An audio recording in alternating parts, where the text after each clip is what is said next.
Assalamualaikum warahmatullahi wabarakatuh. Saya Yudi Prabuko, tukang donat dari Parung YouTuber tertua di semesta. Saya mau membahas kemungkinan kemampuan membayar Yusuf Mansur ya terhadap investor-investor 10 tahun yang lalu yang begitu banyak. Jadi ini video yang ke-38 dari rencana 100 video tentang Yusuf Mansur yang saya rancang. Insya Allah bagaimana kemungkinan Yusuf Mansur itu membayar hutang-hutangnya, atau apa istilahnya ya? Iya, kita harus lihat dulu posisi dia terakhir dengan membaca secara agak teliti tentang Instagram yang panjang.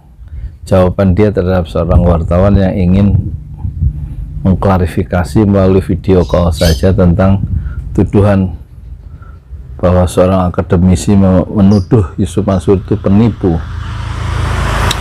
Apa jawab Yusuf Mansur di Instagramnya itu? Nanti kita simpulkan ya posisi keuangan Yusuf Mansur. Ya, saya mencoba menganalisis seperti kelihatan, supaya kelihatan seperti orang-orang pintar dulu ya kan, meskipun saya baru selesai pulang dari gerobak itu jualan apa itu nasi uduk, kan nggak apa-apa kelihatan orang pintar. Jadi ada 3 pokok ya kalau kita lihat Yusuf Mansur di Instagram itu. Pertama, dia tidak mau kan diwawancarai oleh, meskipun dengan video call, oleh wartawan TV itu. Dan pertama dia ingin mempersilahkan wartawan TV itu mewawancarai orang-orang yang menuduh Yusuf Mansur sebagai penipu ya. Jadi dia nggak akan melakukan klarifikasi, itu pertama. Yang kedua, dia dituduh sebagai penipu, dia terima, dan itu sudah alhamdulillah dia dituduh sebagai penipu. Jadi posisi dia menerima dituduh sebagai penipu. Dan yang ketiga, dan ini yang penting, dia mempersilahkan Yusuf Mansur, poinnya dalam Instagram itu mempersilahkan orang-orang yang merasa dirugikan untuk melapor ke polisi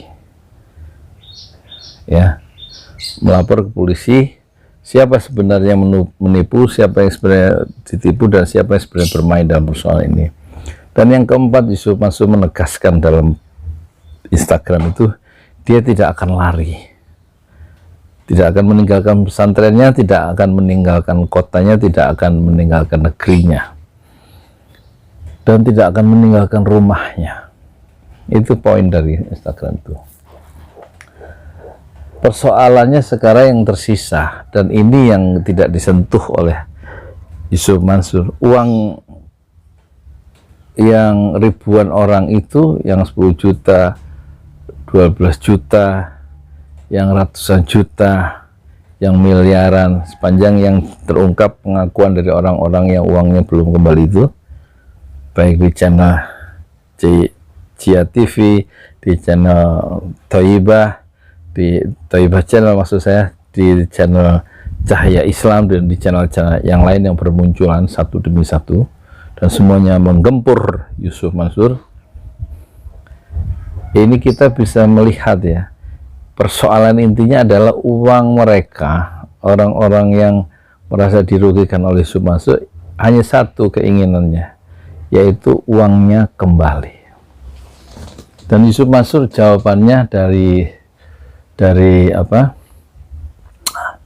Instagram itu sudah jelas, dibawa aja karena hukum, karena polisi. Dan di video yang nomor ke-37 saya bilang jangan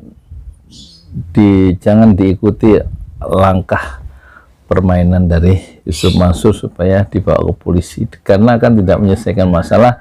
Mungkin uangnya akan hilang begitu saja, sebagaimana uang nasabah dari bank apa itu yang dulu itu, dan juga kasus First Travel dan kasus-kasus keuangan yang lain ya, investasi-investasi yang lain dalam konteks Indonesia kita. Jadi kemungkinan yang posisi yang dirugikan itu sudah bisa dipetakan oleh Yusuf Mansur dia akan memasang badan, ya, dan yang memasang badan itu maksudnya dia akan mempersilahkan orang mengadukan dia ke polisi dan dia akan layani apapun risikonya, dan yang kemungkinan itu nggak akan terjadi sudah dihitung sama Yusuf Mansur, dan akhirnya permainan akan berakhir pada kekecewaan investor dengan pasang badannya Yusuf Mansur. Sekarang sebenarnya persoalan yang kedua yang juga menarik, Yusuf Mansur itu punya uang apa enggak? Jawabannya iya dan tidak. Dia sesumbar pernah jaringan steak and shake-nya itu bersama Jody itu satu hari itu membayar pajak satu hari antara 100-200 juta, pajak makanan maksudnya, dan konon hanya dia satu-satu investor yang boleh menginvest di steak and shake itu. Jadi kemungkinan Yusuf Mansur punya cash keras, punya perputaran uangnya, turnover yang kuat itu ada di steak and shake secara real. Itu yang pertama. Yang kedua, apakah jutaan saham Bank MNC, kan dia main saham nih, apakah itu uang Yusuf Mansur secara real? Jawabnya, menurut saya, perkiraan saya tidak. Dia sebagai influencer, Yusuf Mansur sebagai influencer dipakai oleh sejumlah kawan-kawannya atau investor lain yang menitipkan uangnya mengatasnamakan Yusuf Mansur. Jadi sebenarnya jutaan saham yang ada saat dia membeli bank MNC atau bank apa itu, atau di saham-saham lain, di perusahaan-perusahaan lain, menurut perkiraan saya itu bukanlah uang real dari Yusuf Mansur. Jadi sebenarnya uang real Yusuf Mansur itu mungkin hanya ada di steak and shake, ya, tapi bukan di saham. Apalagi saham tidak bisa diuangkan sewaktu-waktu, kecuali kalau mengikuti guru investasi dari Yusuf Mansur, yaitu siapa itu, Lo Keng Hong, ya, itu tentu akan dipetik beberapa tahun kemudian. Jadi Yusuf Mansur tidak akan mungkin membeli saham atau menjual sahamnya hanya semata-mata untuk membayar orang-orang yang sekarang menuduhnya sebagai penipu karena tidak membayar uang yang sudah diinvest dalam patungan usaha dan patungan aset 10 tahun yang lalu.